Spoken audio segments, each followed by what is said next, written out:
Hey guys, welcome to Niko Play. This is another playthrough game that we're gonna check, which is called Love, Money, Rock and Roll. This game has been so anticipated for 5 years. It's from Soviet games. It's like interaction, again, like As Dusk Falls, something like that, where our choices will make the difference in some characters' lives. So let's go straight forward. The settings were actually really messed up. We were getting some filters, VHS, and something. Maybe we'll go back to them, but right now let's start new game. And please choose game experience. Okay, exactly the same thing that was in the settings. Beauty is the eye of the beholder. Okay. Clean, immersive. Please clean. For sure, clean, not immersive, because I refuse to watch that VHS filter. It's like in Silent Hill 2, you know, but back in the days it was okay, because they were hiding some graphic issues, you know, the fog, the rain. I'm sorry, the rain, the snow. It's actually the snow, not the ashes. Masahiro Ito clearly said, guys, it's not ashes, it's not freaking fog, it's a snow. Okay, so probably it's March or April 87. Back in the days when there was like rock and roll was popular, everything was good. It's falling sakura petals. Okay, nice music, very nice music. Do I have to skip it? Ah, okay. Does anyone really find them beautiful? Does anyone really see a deep meaning in their whirl? In their whirl. Maybe this interplay of color, the purple velvet against the setting sun, does mesmerize. Back then I must have thought the same as I watched the leaves fall. Maybe too much time has passed. I have forgotten. I have changed. Only the trees are still the same. They don't care. They came into the world before me and they will yet outlive my descendants. They don't care for the beauty of their falling petals, their speed, direction or angle. It's all the same to them. Why would they bother with such minutiae? To them, this is nothing more than a routine change of the seasons. To me, though, it is a flood of memories. The flood of endless memories. The tree in front of me now is exactly the same as it was that day. The day when I had to do something, the day when it was too late to do anything. It's the same. The same are the petals too, falling with perfidious indifference. They truly don't care. They don't care if one day a photographer makes an entire exhibition of their images, or if a pair of sweethearts falls even more deeply in love, enchanted by their ceaseless dance. That's how nature is. It's not how I am. Okay, such a beautiful love story already awaits us, guys. Same as the day a year ago. The day the petals were falling off the trees as well. Back then, teenager was lying down, not dying, not but falling asleep to wake up again with the spring, its fire of life rekindled. Sitting under this tree, I remember all the joy and all the sadness. Girl, do you really love me? Yes. Truly? Yes. She turned away while the petals kept falling, getting tangled in her hair and making her look even more beautiful. You know, cherry petals really suit you. She turned around. She probably didn't want to. She probably expected something else. Elegant phrases, intelligent words, something that wasn't this. Really? Yes, of course. She smiled. I too must have expected something different, feelings, confessions as beautiful as those fluttering petals. But at that time, those words were more important to me than anything else, more important than the tree, more important than the moment, more important than life itself, because I realized that they were like a petal resting in my hand before it fell to the ground, so near, so fragile, so precious. Precious, precious. Alright, let's go, guys. Gorlum is not yet. Very soon, probably gonna play Gorlum 2. Here. Looks very good game. 12/06/1987. Probably it's December. Or June. Nice fender. I woke up. The fan was humming and obnoxiously as ever. Its noise might have been what woke me up. I was sick of it, of course, but it was necessary evil. The summer heat was relentless even with the doors open. It was 3 in the morning and the silence was sickening. Dear God, better to hear the blaring of police sirens or the shouting of tipsy neighbor and the screeching of car tires. Anything but this obnoxious fan. I would have turned it off long ago, but then I would have certainly been cooked alive by the heat. Hell, Russian winters had nothing on Japanese summers. Ho ho. Same with California, my friend. With effort, I got up and went to the kitchen for some water. Damn nice, he has a beautiful house. What were Russian winters like anyway? Oh, okay, got it. Muffled cracking came from the floorboards under my feet. But the rest of the house, which consisted of 3 bedrooms, a living room, a bathroom, and some pantries, paid no attention its sole inhabitant. Damn, it really was 3 a.m. Holy fuck, 3 bedrooms in fucking Japan! I gulped the water down, greedily spilling half over myself. Next morning I had to go to school. Had to? Why, exactly? Maybe I was the one who came up these stupid duties and responsibilities, dreading myself with the necessity of socializing and waiting for the useless piece of paper that would attest to me possessing a high school education. I must have invented this world myself as what I want. I must have made it up alongside all the other worlds that I fabricate daily, for myself, for those I knew, for the whole world. Those obligations were nothing but stupid conventions of that world. By a stroke of bad luck, it was also the world that most people viewed as the real one. I poured myself another glass of water and turned to bed. Hey, be careful, gonna go pee. The moon shone brightly, animating every speck of dust. In its mournful light, my room looked entirely different, like a portal to another room. A world that was beyond even my imagination. A silver ray fell on the table, itching towards a heap of papers. School papers, an unfinished novel, letters. From my mother, from friends in Russia. So he's Russian. And I got up and put a particular scrap of paper in the drawer. Has it been a year since it arrived? Or, why should it even bother me? Then again, why was it on my table? I should have toasted long ago. I jumped up, took a step towards the table, and came to a halt. How could I? It's not as I hadn't tried before. More than once. The phone rang loudly. Very loudly. It was 3 a.m. Who could possibly need to talk to me in this hour? To a dejected high schooler sunk in self-reflection? Although, I was used to it. Nani? Of course answer the phone. Hello?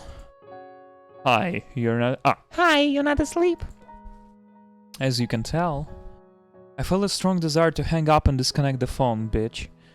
But stronger still, I wish that she could be here now, close by. Damn, boy. How come?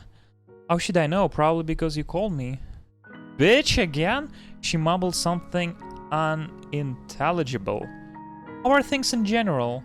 How should things be in general at 3 a.m, you bitch? I don't know, great. Then they are great. Oh, quit it. Well, what did you want to hear? I just wanted to call. You thought it was okay to call at 3 a.m. I saw the light come in your kitchen, so I figured you were up. Oh, okay. Are you spying on me? No, I was just... The line went silent for a few seconds. She must have been trying to think of something that wouldn't sound too ridiculous. It's just that I couldn't sleep either. Why either? What if I had been sleeping? But you weren't. Alright, let's start from the beginning. What did you want? I wanted to know. She paused mid-sentence, as if working up the courage before continuing more confidently. Are you coming to school tomorrow? What if I am? Then I'll come get you in the morning. Now that's just great. It's 3 a.m. and you're going to come by. When? In 3 hours? So we won't be late.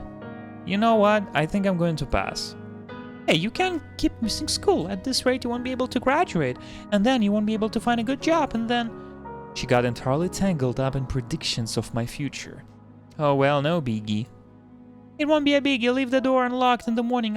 You have your keys. What does it matter if I lock the door? Wow, what type of relationship they have?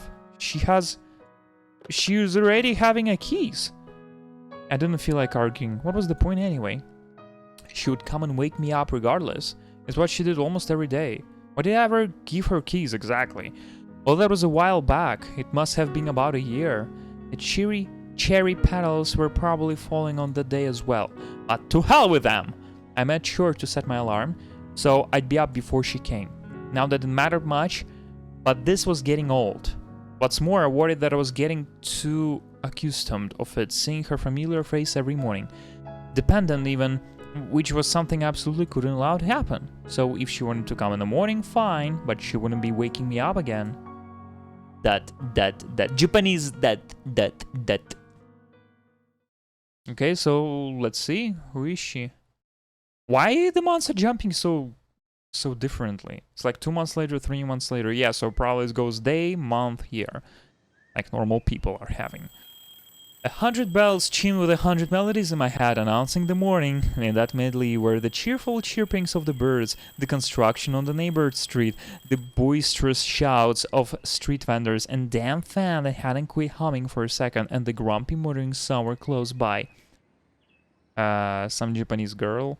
The fixed gaze of large green eyes, the pounding lips, and the 2 red braids all informed me that I had slept in. What time is it? And the girl picked up the alarm clock and shoved it in my face. But it's still early, I protested. The early bird gets the worm. This is Himitsu. Okay, good. I feel like I've known her my whole life. Or at least since my parents and I moved to Japan. Her mother is Russian, although she divorced Himitsu's father when we were still children. Okay, enough lounging around. Time to get up, wash up, eat breakfast, and go to school. This is how most of my days start. Though after all these years, I've grown used to it. Incidentally, I forgot to introduce myself. Nikolai, a high school senior. Jesus fucking Christ. Okay. Niko-kun. Holy fuck. Okay. How did they fucking know my name? Himitsu's voice carried through the entire house and it no longer felt quite so empty and lonely. I quickly showered and dressed and went into the kitchen. Well, it seems like he lives alone. This house really was too big for one person. Damn, he's playing NES! Look, in the bottom, he's playing Nintendo Famicom original one. In fact, it was probably designed for a multi-generational family. Grandparents, parents, children, grandchildren. All the empty space felt oppressive even with my parents when they were still with me. Now, it felt like a museum or a library. Who in their right mind want to live in one of those, especially by themselves? Holy fuck. How old is he? Bon appetit! Yay! She cooked for me. Same to you! An omelette and several kinds of salads graced the table. I picked up a piece of cucumber with my chopsticks and lazily rolled it around the plate. Not hungry? I am, but I can't leap off grass like a rabbit. Himitsu frowned. Hey, Nikolai, Niko would never say that. So instant ramen is better in your book? I don't know about better, but it certainly tastier, but fucking Nikolai. That's not me, for sure, guys. Hey! She puffed off her cheeks comically, which made her look like a cute hamster. Wow, nice associations. I put real work into it, you know. Of course, babe, I know. K.O. I could say nothing to counter that. I concentrated on chewing. What are you planning to do after school today? Actually, I think it's a little bit loud just to make it a bit quieter. I don't know. Kuyosoka wanted to go to the movies, I think. Do you have another idea? She set her chopsticks aside and looked at me intently as if about to say something important. Maybe. She loved trying to hide her embarrassment. Never mind, it's not important. Himitsu is in love with me. I've known this for a long time but have done nothing about that. At some point I grew so used to it that I couldn't tell anymore whether she loves me as a brother or a man. To be perfectly honest, I didn't care one way or another. If you want to go somewhere, I can reschedule the movie. It can't do without me tonight. Her face gleamed with an earnest smile. Well, actually, I wanted to check out this one store near the station. It just opened. The girls at school won't stop talking about it. Someone else in my shoes might have considered this as a date, but simply enjoyed spending time with Himitsu. She seemed content with our arrangement too. You haven't finished your breakfast. Nor did I plan to. I must still have to eat more grass for lunch. Why don't you ever make borscht? Or dumplings or something. Fuck, Nikolai. Like, oh my god. Guys, that's not me again. I would never fucking... Like, if the girl cooks for me, she cooks whatever she wants to fucking cook for me, you know? I cannot just, be picky on every single shit, you know? Of course, one day she has to cook borscht, but not fucking every year. Borscht isn't breakfast, and besides, I've made it before. Exactly! Damn, Himitsu's cool girl. Himitsu pounded. She had made it before, true, but not the same way I remember from my childhood. I wasn't about to tell her that. It's one thing not to know how to do something you can always learn. It's quite another to both know and do, yet fail to meet expectations. When that's the case, there's a good chance that you'll never learn. You're right, sorry, your borscht is very good. Borscht? Yeah, borscht. I repeated. Himitsu glared at me. Anyone else in her place would have long since emptied this bowl of imaginary borscht over my head. So what's this store you were talking about? They sell clothes. She kept staring at me. Dresses, sweaters, skirts, clothing, women's clothing. Do you think maybe you should go with one of your girlfriends then? I'm not saying no, it just might be a bit awkward. Why?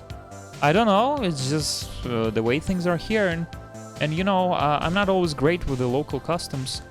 I was telling the truth. Anyone else would have long since gotten used to Japanese way of life, to Japanese traditions and culture norms, or at least to the ways of the local high schoolers.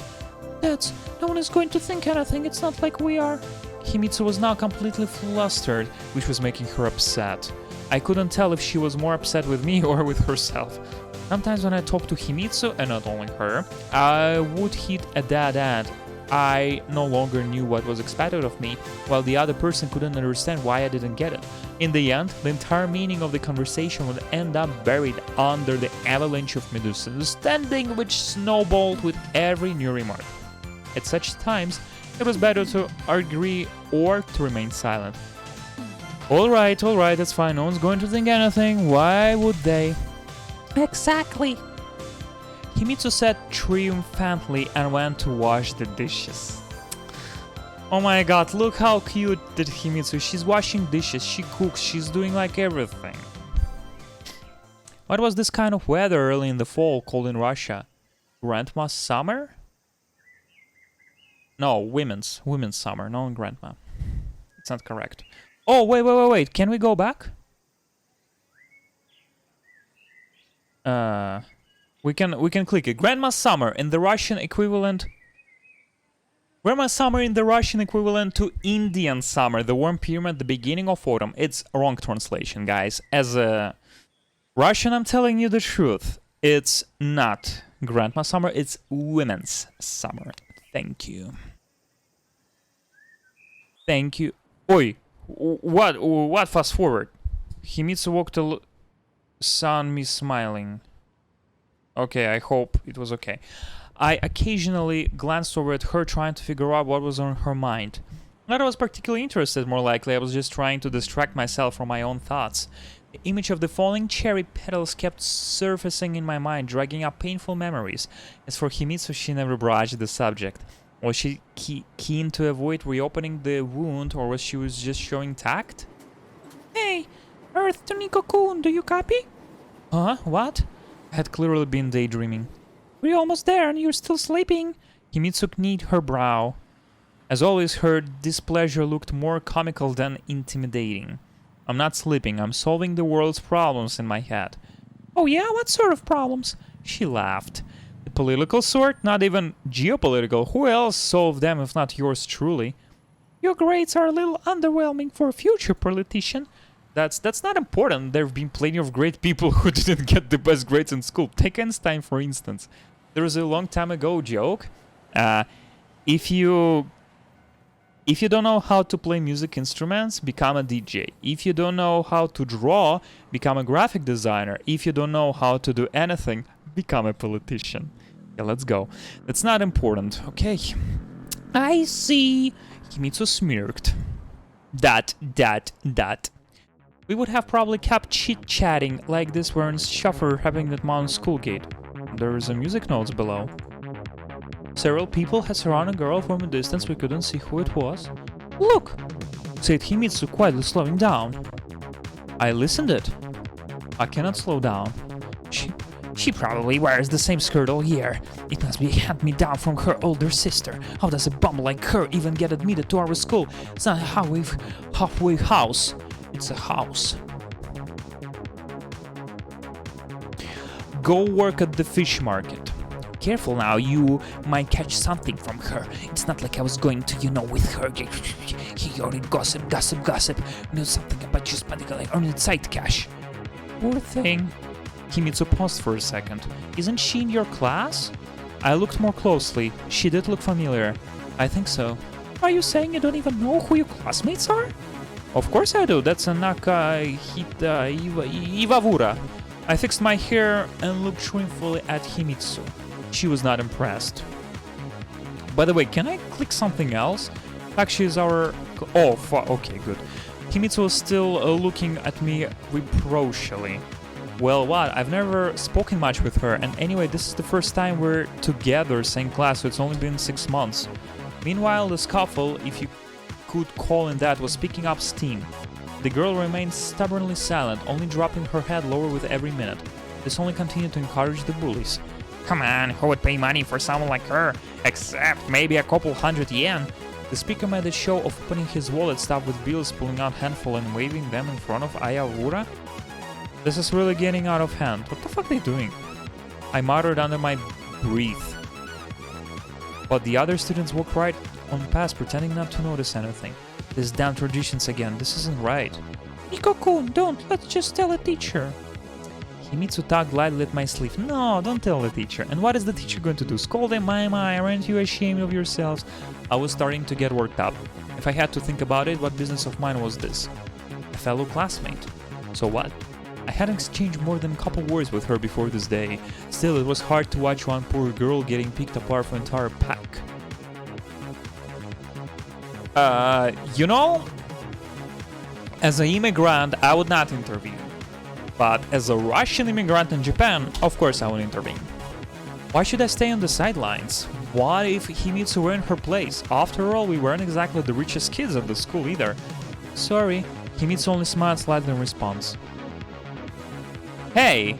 I yelled at Haley confidently in their direction. Leave her alone! At first they just looked at me in surprise. Ayawura, on the other hand, kept starting on the ground and didn't react at all. Damn, that's some gang! And who will you be? What do you care? Keep walking. Their tone was challenging, but that only boosted my confidence. It's Russian Yakuza. 4 against 1, don't you think that's a bit unfair? You want some too, is that? Oh shit, let's fight then. 2 guys from the group stepped forward, cracking their knuckles for emphasis. Seems like could do more than talk trash. What's the hero gonna do now? One of them smirked. Yeah, what? To tell the truth, I didn't know either. I'd been compelled to stand up for Iwawura, but some kind of inflamed sense of justice, no more. Because here you weren't supposed to act this way, and there you were supposed to help your neighbor. But real life isn't manga or anime. In real life, I had no superpowers. You're about to find out. I got up close to one of them and froze. And what now? What the guy staggered back, clearly rattled. What do you think you are?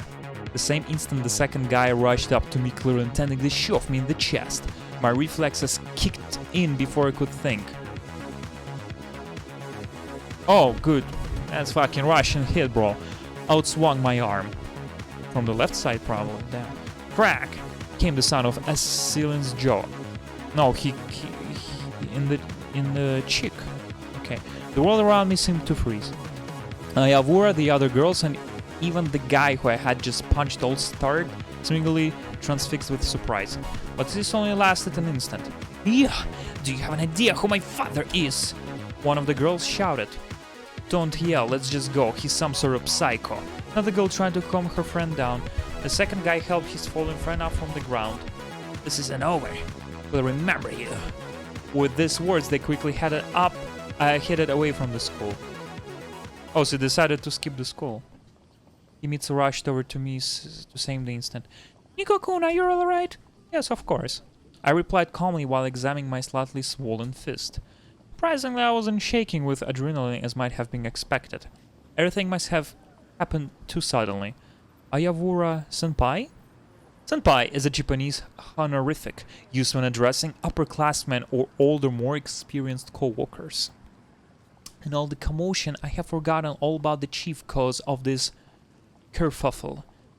She stood silently peering uh, sullenly at us from under her eyebrows.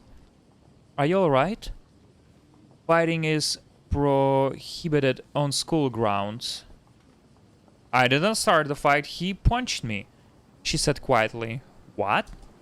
A dumb smile spread across my face. I looked over at Himitsu. She looked just as confused as I was. I'm saying that there is no need to get in the fight. In case you haven't noticed, I was kind of defending you. They would have left in the end. I went silent for a second, then looked at Abby. Her eyes flashed, but just as quickly as her indifferent demeanor returned. They always do. Regardless, you could at least say thank you. It's just common courtesy. I was even more upset than a minute earlier. And not only here, but in the whole wide world. Iwaru's only response was to raise her chin, snort, and quickly make her way towards the school gate. This is just unreal. I told you not to get involved, Himitsu said quietly. But you talk like a real hero. Some hero, right? Where have you seen heroes like this? In movies? The heroes get thanked for saving someone, exactly. But you didn't do it for the sake of gratitude, did you? Himitsu kept smiling, which made me flustered. Well, see what sort of gratitude the teachers gives me, I grumbled. Come on, let's go. Typical Japanese school. Another routine school day now have begun. I couldn't remember my Russian school at all, even though I've attended it for an entire 6 months. Okay, so he's approximately was 7 years old when he left the school. I mean, 6-7 years old. But for some reason, it seems to me that schools were more or less the same everywhere in the world. As were people. Really, how many ways could there be to get stuff in kids' noggin? If Marconi and Popov could independently of each other invent the radio, why couldn't identical best practices emerge from education of opposite ends of the earth? That's a good one. A shout from the teacher snapped me out of these thoughts. Whatever school was like in Russia, school here was pretty strict. Hey, bro, in the 80s and 90s, it was, I'm pretty sure it was fucked up over there. I mean, no, it's 80s, so in the 80s, phew. There was a reason after why this was one of the best schools in the country. My class consisted largely of the children of rich and famous businessmen, politicians, snowbiz stars. Sometimes I fell out of place here, but then even among the elite, there were people who were almost ordinary. One such person, Koyusoki, came up to me during the break. I had known Koyusoki since middle school. He came across as a down-to-earth guy with none of the attitude or of the local privileged youth. Hey, did you hear what happened this morning? I looked around the classroom and spotted one of the girls that had been harassing Iwawura. She gave me a mean look, but then quickly went back to what she had been doing. Whatever. No, what happened? I asked, even though I knew perfectly well what Koyusoki was referring to. This morning, the school gate. Koyusoki lowered his voice. There was a brawl. Some word for it. Couldn't they think of better one? Yeah, well, I'm aware. What do you mean? Did you? His eyes lit up. He leaned in towards me and then continued at a rapid-fire pace. Are you the guy? The one who punched Kurisoki's from Class B? Somehow I neglected to ask his name, I answered proudly. And immediately winced. There was nothing to be proud of here. Now everyone was going to gossip about what dangerous bully I was, and no one was going to remember that I actually saved a poor girl from harassment. Don't get the wrong idea, I was just defending. My eyes were scouring the classroom in search of Iwawura. Was defending, but she wasn't there. Was I really looking to her for proof of a heroic deed? For confirmation that I wasn't just a troublemaker? Well, anyway, I was defending a girl. A girl? Who? Koyusoki squinted. Don't know who she is, anyway. What's the matter? It was natural reaction, you know. Anyone in my place, I looked up at the Koyusoki, and decent person would have done the same. Oh, yeah, sure. Don't forget to introduce me to this mystery girl of yours. The fuck? He seemed to want to add something, but at the moment the school bell rang. He didn't need to know that the girl was Iwawura. She had a pretty rough it was. Wait, we had imaginary girl? The next lesson was contemporary Japanese. I've been in Japan for 10 years now and I speak the language fluently, of course, but writing still gives me grief at times. The writing is actually easy. When the break arrived, I rushed out of the classroom to avoid a continued conversation about the morning's incident. Kuyosoki could be pushy and persistent, but he didn't entirely lack act, so I was probably being too cautious. Yeah, it's not hard. I mean, yeah, the symbols, but it's like he's bullshitting.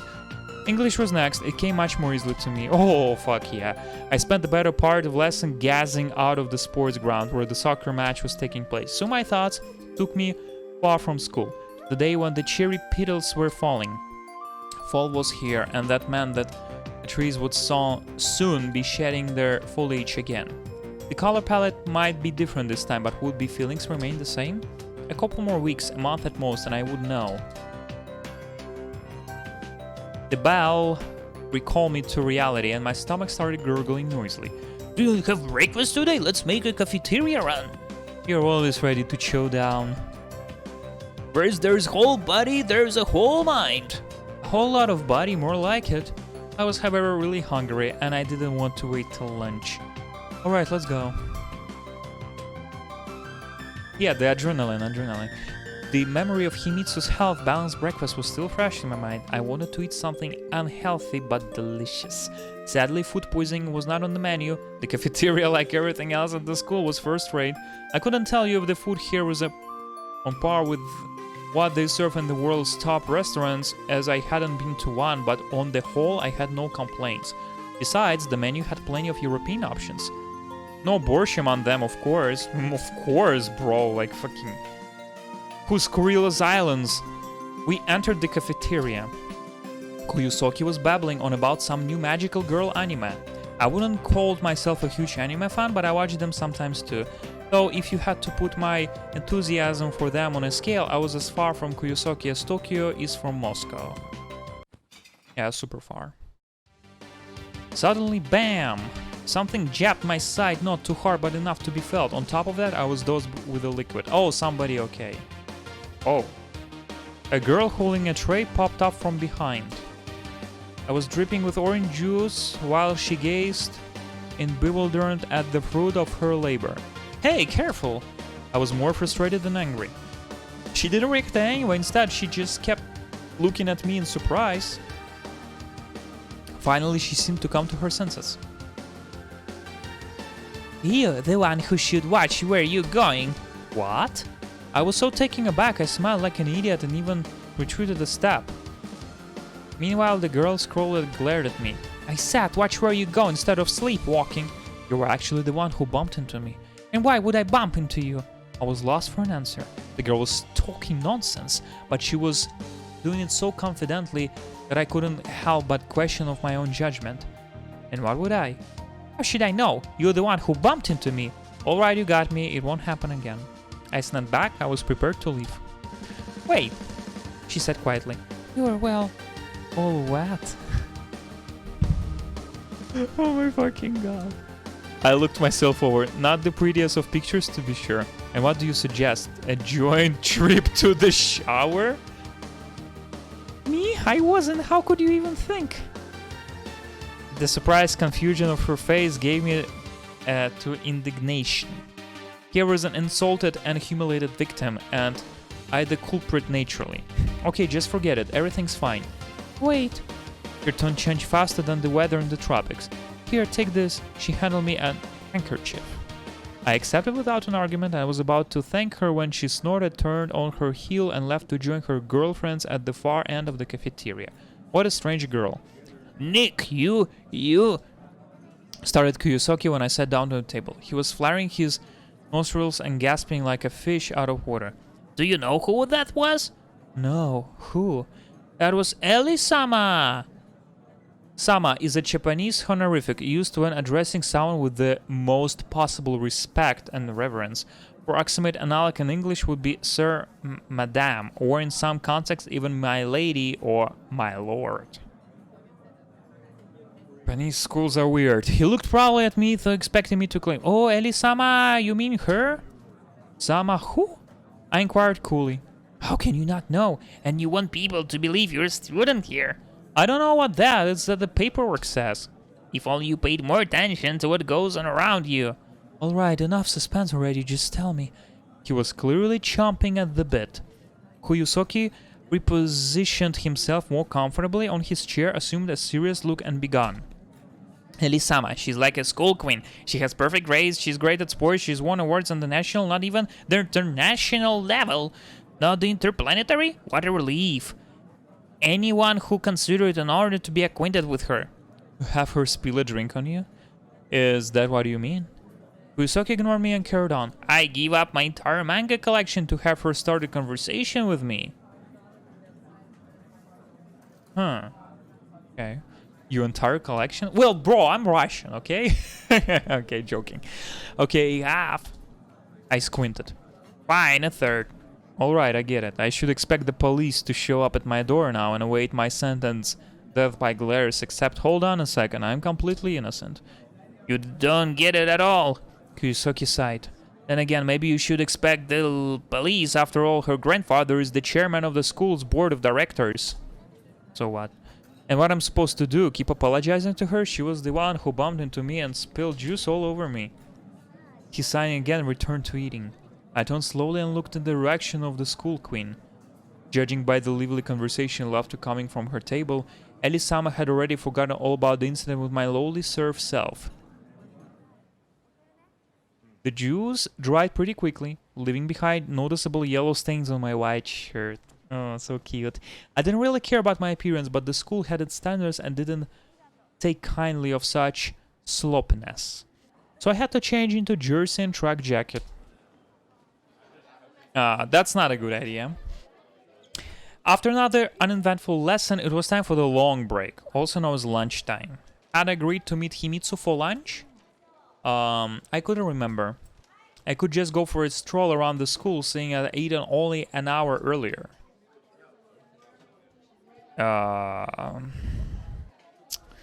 Okay, join Himitsu for lunch.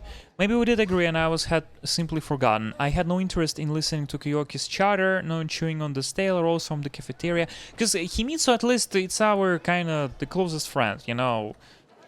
Well, and this guy, he's like in school prison, like, go watch this anime, like, it's just fucking, he's exactly the same one of the main 4 characters.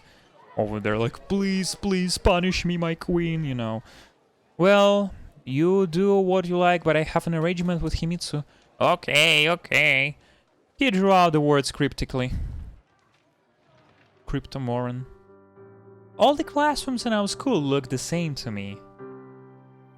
No, it's completely different audience.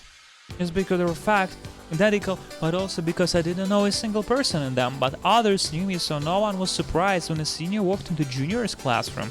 Hey, I seem to remember that we planned to meet for lunch. Just in case. We didn't exactly. Himitsu seemed slightly caught off guard initially, but she quickly continued with a smile. But I guess we did, shall we? By the way, can we save? Okay, just curious, guys. Save. Okay, and just for curious, save. Okay, it does work. Oh wait, it says on Russian over there. Okay, I'll check it later. But I guess did we, shall we? Oh, I don't know, bro. We walked outside and sat down on the schoolyard bench. Himitsu took out 2 bento boxes and said with a straight face, "Choose." But they're the same. No, they aren't. Seen one wrapped in blue and the other in red. Oh my god, the blue is a ramen and the yellow is a curry for sure. I mean, not curry, the bowl of rice. I was sure the difference in there. No, borscht in the left one, in the red one, of course, because the red heat, all that, you know, reference to Soviet Union, because Soviet Union still existed, guys. In 1987. She just always happened to have extra bento on her, as if by accident. The way a guy would end up an extra show ticket for a girl he liked. Here? Not really, though. She would often tell me in advance that she was bringing a bento. But at times like this, she still surprised me. Well, I think this is a perfect ending, guys. So, thank you very much, guys, for watching it till the very end. Please join the Twitter, Instagram. In the description will be playlist with this beautiful brand new game that we definitely gonna finish. Thank you very much, and I'm gonna see you next episode.